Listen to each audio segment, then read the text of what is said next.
Vice President Biden, Mr. Chief Justice, members of the United States Congress, distinguished guests, and fellow citizens. Each time we gather to inaugurate a president, we bear witness to the enduring strength of our Constitution. We affirm the promise of our democracy. We recall that what binds this nation together is not the colors of our skin, or the tenets of our faith, or the origins of our names. What makes us exceptional, what makes us American, is our allegiance to an idea articulated in a declaration made more than 2 centuries ago. We hold these truths to be self-evident, that all men are created equal,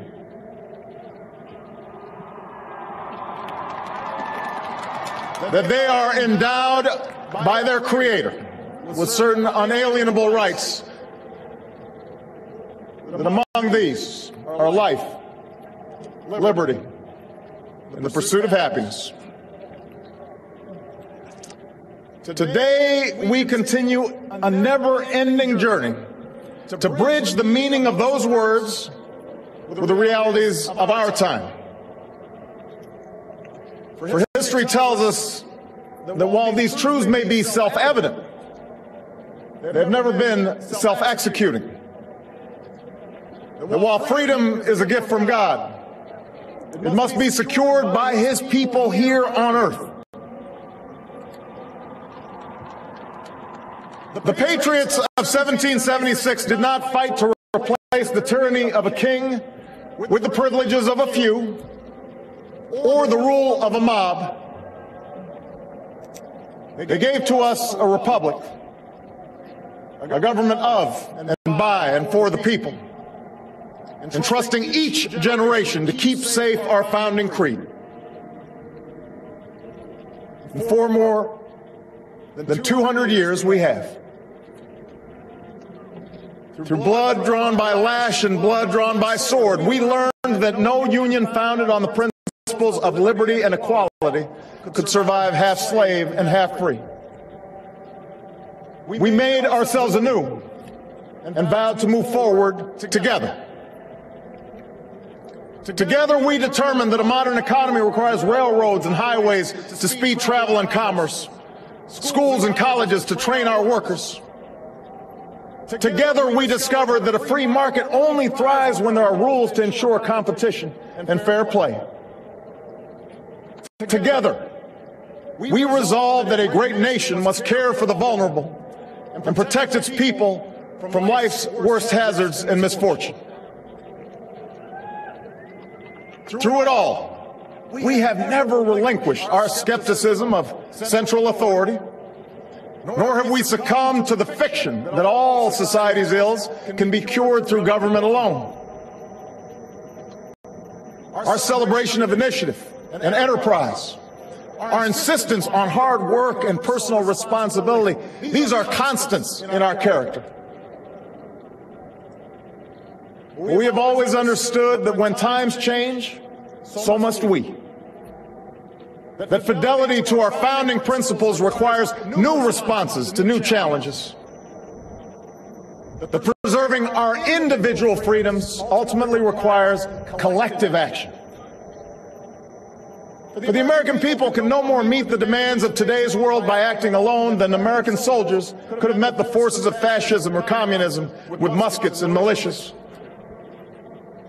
No single person can train all the math and science teachers we'll need to equip our children for the future, or build the roads and networks and research labs that will bring new jobs and businesses to our shores.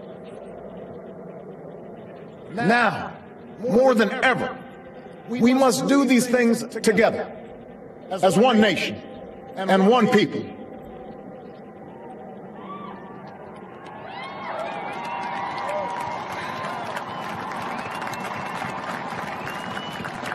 This generation of Americans has been tested by crises that steeled our resolve and proved our resilience. The decade of war is now ending.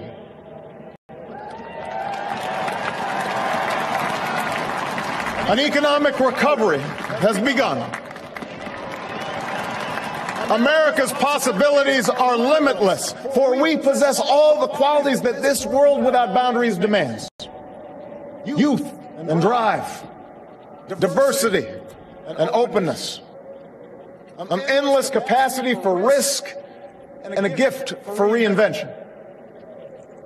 My fellow Americans, we are made for this moment, and we will seize it so long as we seize it together.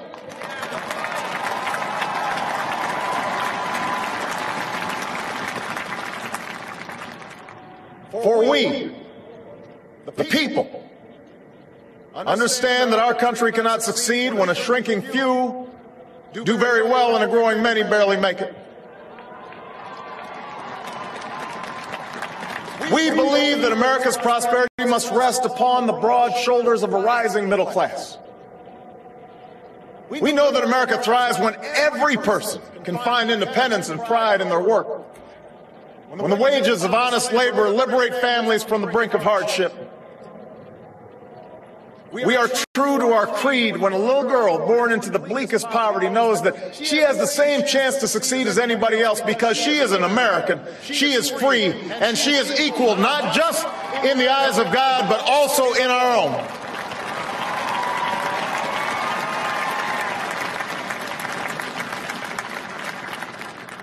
We understand that outworn programs are inadequate to the needs of our time. So we must harness new ideas and technology to remake our government, revamp our tax code, reform our schools, and empower our citizens with the skills they need to work harder, learn more, reach higher. But while the means will change, our purpose endures. A nation that rewards the effort and determination of every single American. That is what this moment requires. That is what will give real meaning to our creed. We, the people, still believe that every citizen deserves a basic measure of security and dignity. We must make the hard choices to reduce the cost of health care and the size of our deficit. But we reject the belief that America must choose between caring for the generation that built this country and investing in the generation that will build its future.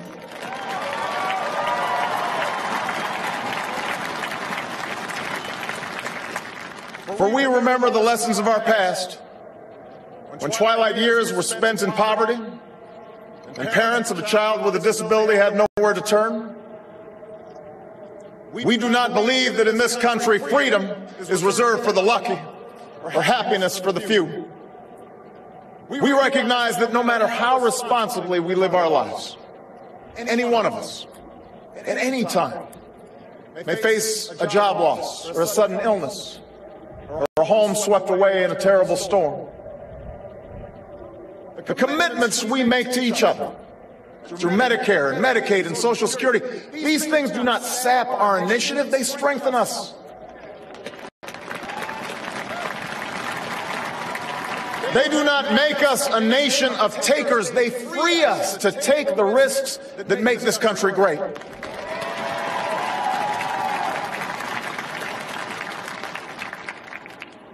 We, the people, still believe that our obligations as Americans are not just to ourselves, but to all posterity. We will respond to the threat of climate change, knowing that the failure to do so would betray our children and future generations.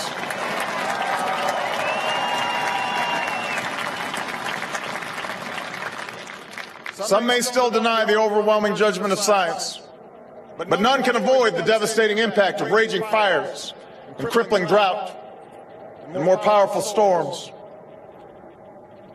The path towards sustainable energy sources will be long and sometimes difficult. But America cannot resist this transition. We must lead it. We cannot cede to other nations the technology that will power new jobs and new industries. We must claim its promise. That's how we will maintain our economic vitality and our national treasure. Our forests and waterways, our croplands and snow-capped peaks. That is how we will preserve our planet, commanded to our care by God. That's what will lend meaning to the creed our fathers once declared. We, the people, still believe that enduring security and lasting peace do not require perpetual war.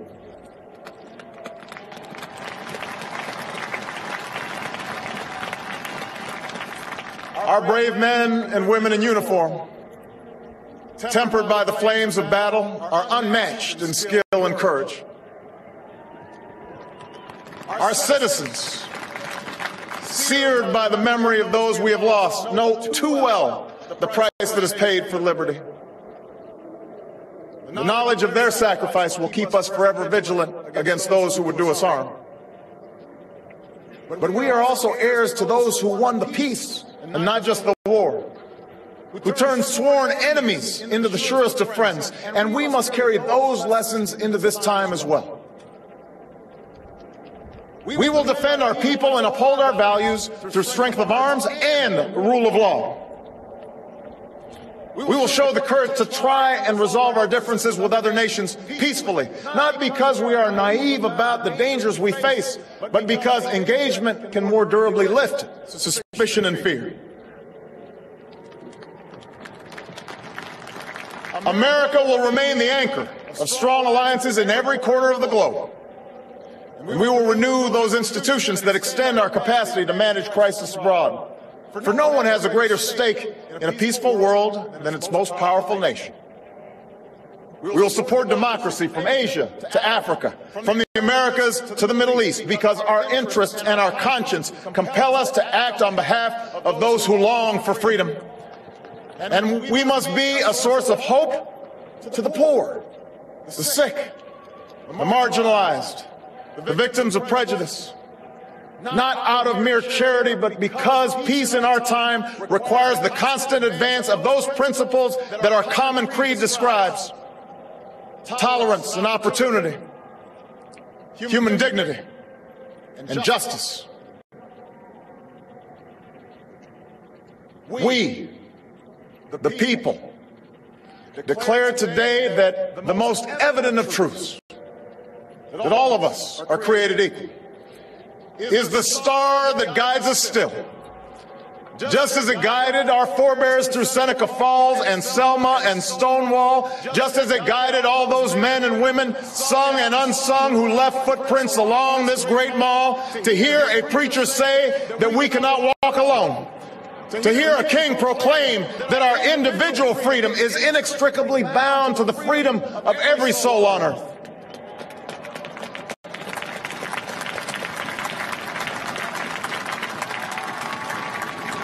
It is now our generation's task to carry on what those pioneers began.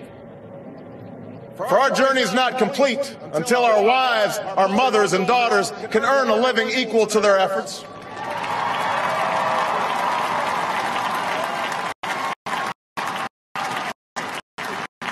Our journey is not complete until our gay brothers and sisters are treated like anyone else under the law. For if we are truly created equal, then surely the love we commit to one another must be equal as well.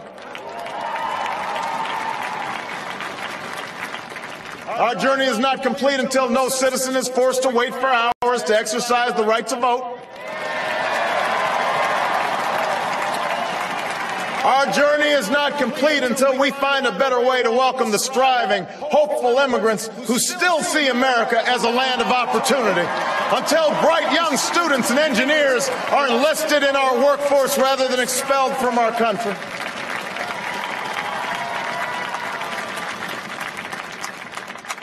Our journey is not complete until all our children, from the streets of Detroit to the hills of Appalachia to the quiet lanes of Newtown, know that they are cared for and cherished and always safe from harm. That is our generation's task, to make these words, these rights, these values of life and liberty and the pursuit of happiness real for every American. Being true to our founding documents does not require us to agree on every contour of life. It does not mean we all define liberty in exactly the same way or follow the same precise path to happiness. Progress does not compel us to settle centuries-long debates about the role of government for all time, but it does require us to act in our time.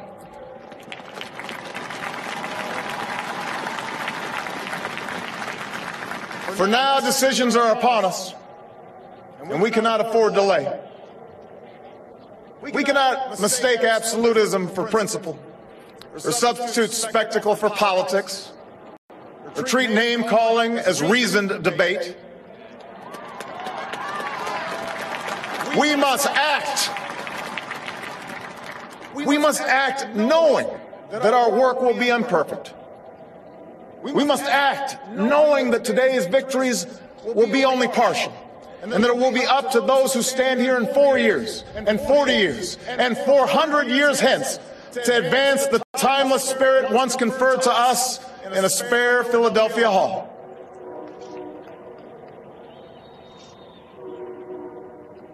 My fellow Americans,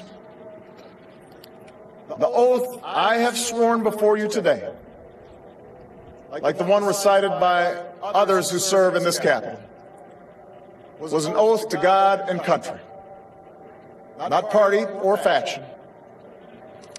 And we must faithfully execute that pledge during the duration of our service. But the words I spoke today are not so different from the oath that is taken each time a soldier signs up for duty, or an immigrant realizes her dream. My oath is not so different from the pledge we all make to the flag that waves above and that fills our hearts with pride. They are the words of citizens, and they represent our greatest hope. You and I, as citizens, have the power to set this country's course. You and I, as citizens, have the obligation to shape the debates of our time, not only with the votes we cast, but with the voices we lift in defense of our most ancient values and enduring ideals. Let us, each of us, now embrace with solemn duty and awesome joy what is our lasting birthright. With common effort and common purpose, with passion and dedication, let us answer the call of history and carry into an uncertain future that precious light of freedom. Thank you, God bless you, and may He forever bless these United States of America.